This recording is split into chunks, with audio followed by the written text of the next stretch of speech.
Before I came onto the Windows realm, I have used Mac a lot. I've done a lot of customizations for my MacBook just because I wanted things in a way that are aesthetically pleasing to myself every time I open up the MacBook. You know, as a designer, you're working around a computer or a laptop most of the time, so each time you open up, you kind of want to see something different. It's just a refreshing feeling you get when you see something that nice. So I'm going to show you guys how I do it for Windows. Windows, at first, there wasn't much customization to it, and I never really liked that. So I'm going to show you how I can make your Windows look something amazing, like this. To start off, you can see that Windows that I have right now is pretty basic standard. You know, I have some pinned softwares at the bottom, and things are pretty normal. It's what you expect when you turn on a Windows computer. Let's start by making things completely empty. Let's start on like a super blanks, like just wallpaper. The first thing I do is right click on the desktop and I go view and then turn off show desktop icons. Now everything's blank. Next, I would go into the taskbar setting and I would change the automatically hide the taskbar in desktop mode to on. So now everything's gone. Oh, even my background completely changed too. All right, that's fine. Now everything's like that. Now let's download some softwares. First software I'd recommend downloading, just because you don't want to sit with a blank screen, would be this Live Wallpaper Engine. So Wallpaper Engine is really cheap. It's $4, but you can have any type of wallpaper, animated wallpaper or non-animated wallpaper. So I think it's a pretty good investment if you want to get something, if you want to get a change in your desktop. I already have it installed, but once you have it installed through Steam, it'll pop up where your other icons are, and it's this computer monitor with the gear setting in it. So you just double click that.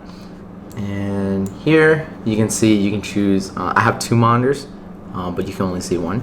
So I'm just gonna work on this one monitor just to show you guys what I do step by step. So you can change the wallpaper here, and then you can go workshop or discover. And then there's like all these kinds of moving wallpapers that you can choose from. I really like very lo-fi, smooth flowing wallpapers.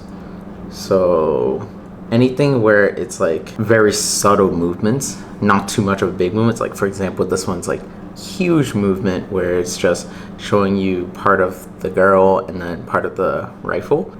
You can choose any kind of wallpapers you'd like. I'm just gonna go for this Horizon 4K one because it's very subtle. I'm gonna hit OK, and you can see there are stars going through the sky. It's very subtle movement. It gives me a more relaxing feel. I like that a lot. I'm gonna go with this. Next, you would like to download Rainmeter. You never really want to download a beta unless you know what's happening for the updates. So I suggest just to download, like keep things simple, just to download the final release. Once you have that downloaded, you're going to have this icon right here. It's called Rainmeter. You're gonna have this icon right here. Rainmeter, I already have some skins downloaded, but I can show you where I grabbed those too. So with Rainmeter already downloaded, you can go to the Reddit. This one is called r/Rainmeter. Once you go through Rainmeter, you can see how other people change and customize their windows. And with that, you can just pick a specific one you like and you can download it. So the one that I downloaded most of the stuff from would be this one. I'll leave the link in the description below. But here you can see there's like music visualizers. I don't really like music visualizers just because I'm not hanging out on my desktop most of the time. I just take like, every time I open up my computer, it's nice to see that and then move on what I have to move on with. So I don't really need a visualizer. But there's the clock, the weather. Once you click on it, it's gonna lead you DeviantArt, and DeviantArt basically shows you the overall layout. So this is what it is. You just hit download here once you have an account, and once you download it, you're gonna have it right here. All you have to do, since you already have Rainmeter downloaded, you just double click on it, and then this window is gonna pop up, and you can download all of them. It will also apply those effects if you need to, but I'm just gonna show you. This is gonna pop up. All you have to do is just select whichever one you want. I say just select all of them and then you can take them out as you go along. So let's just apply all of them, install, and once it installs, you can close all this. Look at that. Everything is loaded. This is basically the settings that they have for this specific skin. So you can change the color to each one, you can change the weather. There's different weather codes. I live in Los Angeles, so the weather code's already there. You can change the color. There's a visualizer. I suggest not to use it just because this one's finicky. There's an system advance, which you touch if you know. If you don't know, just leave it the way it is. Just because these kind of tells you most of the settings I have running. So if you look to the bottom right of my screen, it's right here.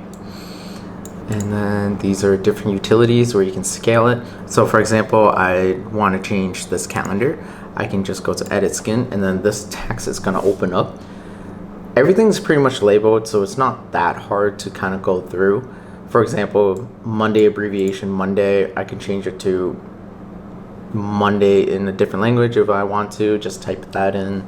And then you just save it and then close it out. You can also change the scaling each of them.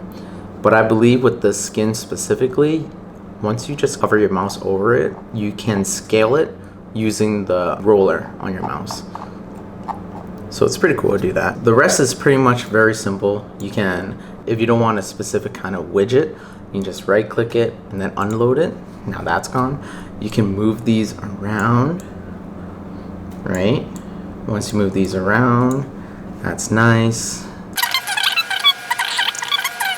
Some of these have very pretty cool icons that instead of looking for the trash can or looking for the recycle bin, you can always right click here and delete everything, or you can just double click it and then everything's here.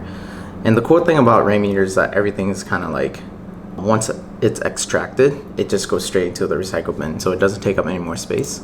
So I can just go in and just delete all of that and it'll delete it. This is the CPU. This is the percentage of how much my CPU is being used, memory and GPU. It's pretty high right now just because I have the live wallpaper engine running. And then this is kind of like my internet going up and down. So this is the upload speed and the download speed.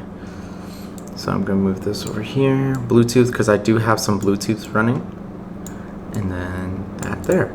Now, there's other ways of getting docks to your Windows too. So you can have kind of like a MacBook dock if you like to look into that. I can leave some links of different kinds of docks in the description below, but I just like everything hidden, so I only see the important stuff up front.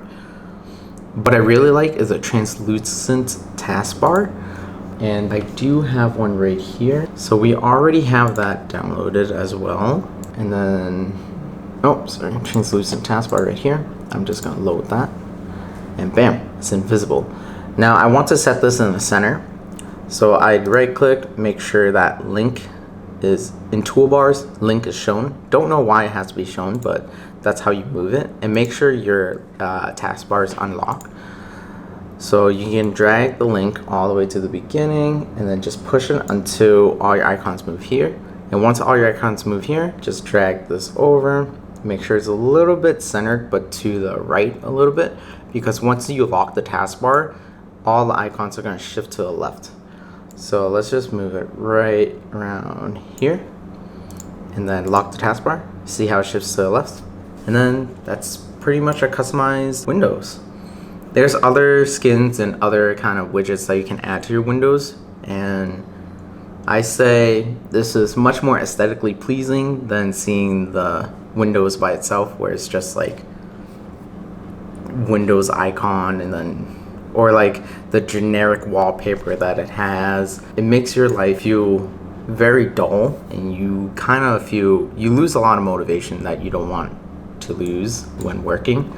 So yeah, there's also other options that you can go through. You can make them draggable, you can click through them for these specific widgets. Bunch of things you can do. Oh, and if you don't want to make things draggable, like see how you can accidentally move it, you can just right click on them, settings, and then unclick draggable, and now you can't drag it at all. Settings are always, You can always pull them up through either some skins have the settings icon. Some of them you can just double click. I guess this one you can't double click to show the settings, but you can always go into right click and then Rainmeter and then manage, and then you can always pull up the settings through here. They usually have it around here as well. For example, in this motion Romanza skin, there's a settings folder, and that way I can load a settings, pull up here. This is for a different kind of skin. I don't really use this one anymore just because I got tired of it. So now I use this one. Yeah, and that's pretty much how you customize your windows. Anyways, if you didn't know that there was ways of customizing your windows, give this video a thumbs up and subscribe for more content. That's it for now, guys. Peace.